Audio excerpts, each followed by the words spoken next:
The ZEISS 55mm f1.8 lens is one of my favorite lenses to use in low light scenarios, especially when I'm at a wedding doing reception photography of the dance floor or doing street photography at night. This guy is pretty good, especially for its price point. But something I haven't tried with it yet is some product photography, a little bit more of a macro type photography shot. So today I had this hooked up on a tripod. Got my Sony a7 IV and the ZEISS 55mm f1.8, and we're gonna go ahead and test some product photography, some more macro shots here, and see what we can come up with. The main question I want answered is this good for product photography and macro photography? Let's find that out right now. But basically, a couple things I want to test is how nice is the bokeh in the background when I'm at f1.8. Can I zoom in to get nice little details of that watch? How clear does it look in post, especially when aggressively cropping? And particularly, if I don't have to bring another lens with me when I'm shooting a wedding, that'd be great because this 55 is great for portraits and lowlights at weddings. Can it be my ring shot as well? We'll see. So according to the specs online, the minimum focus distance on this lens is at 19.7 inches, which is pretty far, I'm not gonna lie. You can get a lot closer with the macro lens, but can aggressive cropping produce nice shots? Let's see. So zooming in on this first shot here, get pretty nice detail. It's not the best.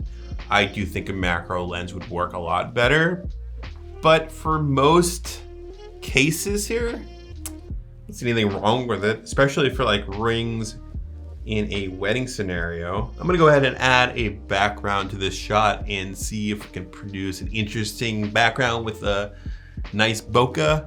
Let's see.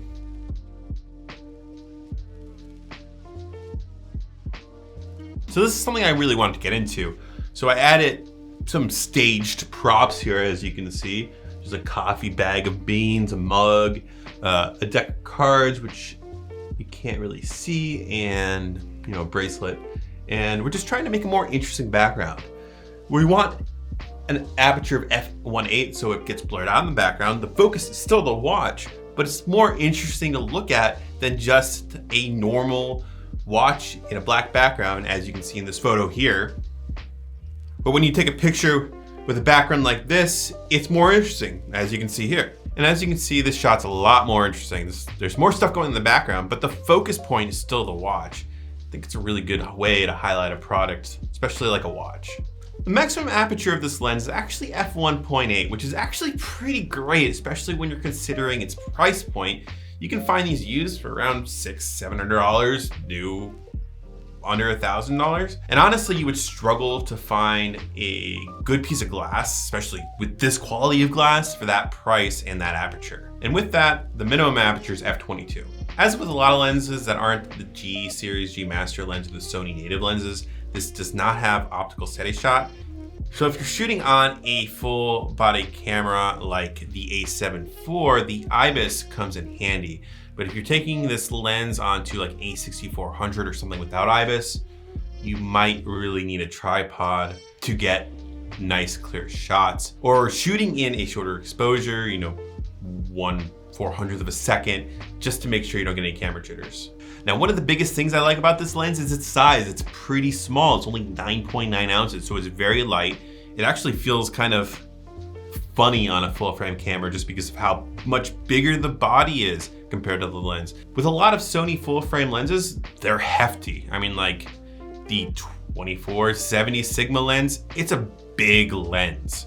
And the difference between the size and the weight is pretty crazy, which makes this lens pretty nice in a run and gun shoot scenario, especially when you're doing your portrait session with like a bridal couple. As far as the build quality goes, give it like an 8-9 out of 10. It's a metal exterior, it's glossy. It feels like a premium lens, not a cheap plastic lens like some of the Sony kit lenses feel. And I really have no complaints with the build quality. Also, I've brought this lens out in the snow. Seems pretty good in that. The weather sealing, from what I can tell, is fine. Obviously, I'm not going to do extensive tests in the rain or snow without a camera cover, so I don't know that for sure. I haven't had any dust issues or water issues so far, and I've used this lens quite a bit. Now, I just want to shoot another couple shots here. I have an idea for a shot with like coffee beans falling out of the mug and highlighting a coffee bag. See if we can get that set up here.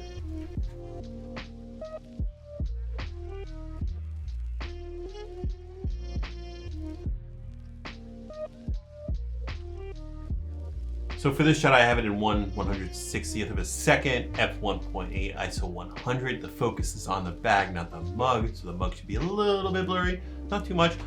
And see if it comes out like a good shot.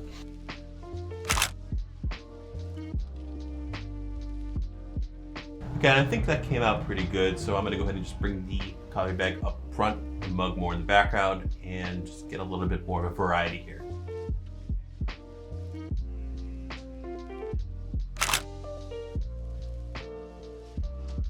Okay, so both those shots came out pretty good.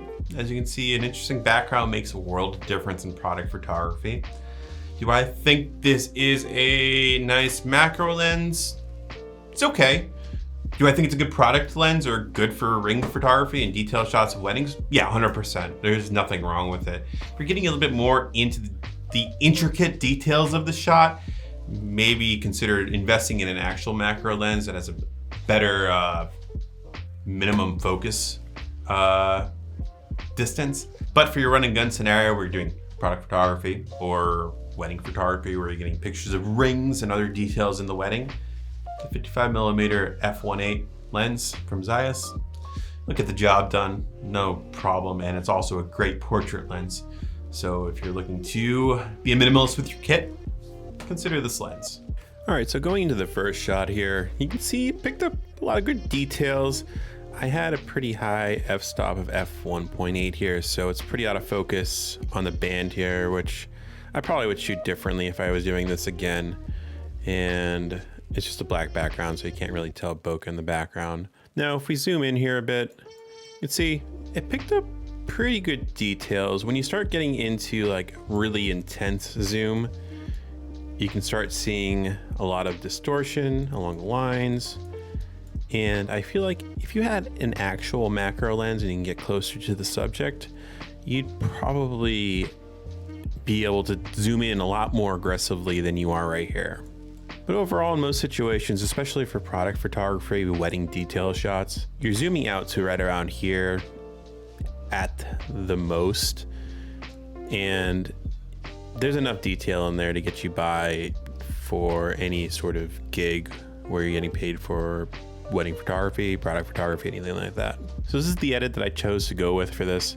As you can see, it's a little bit blurry, but I kind of just like the overall ambient look of this. It's a boring shot though. And this is what I mean about adding background to make your product photography more interesting.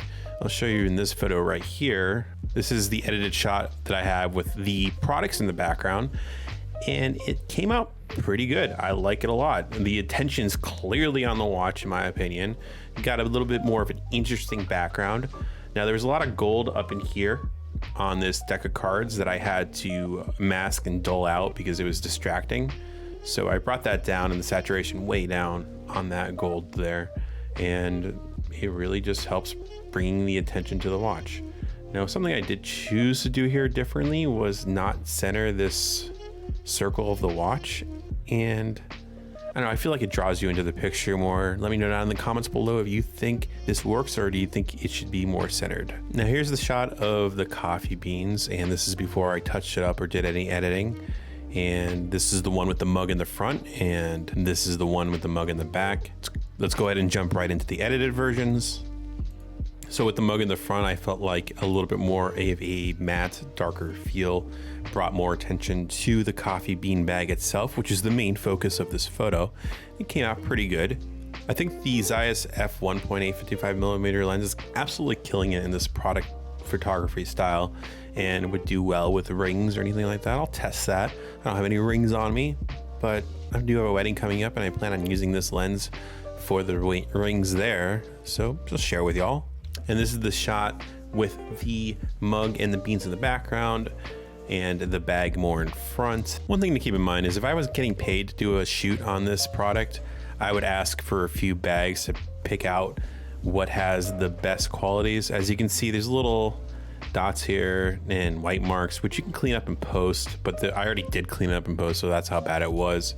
And I took the tab off because obviously I drink coffee. But overall, this came out pretty good. So let me know down in the comments below which one you like more, with the coffee mug in the front like this, or with the coffee mug in the back like this. Anyways, guys, I want to thank you for watching this video. If you like this content, please consider hitting that subscribe button down below and hit that notification bell to keep up to date with all my latest content. Currently coming out with 2 videos a week. Something I've been enjoying a lot is getting into product photography and videography. Be doing more of that in the future. So if you guys like this content, please let me know down in the comments, and I'll see you guys in the next video.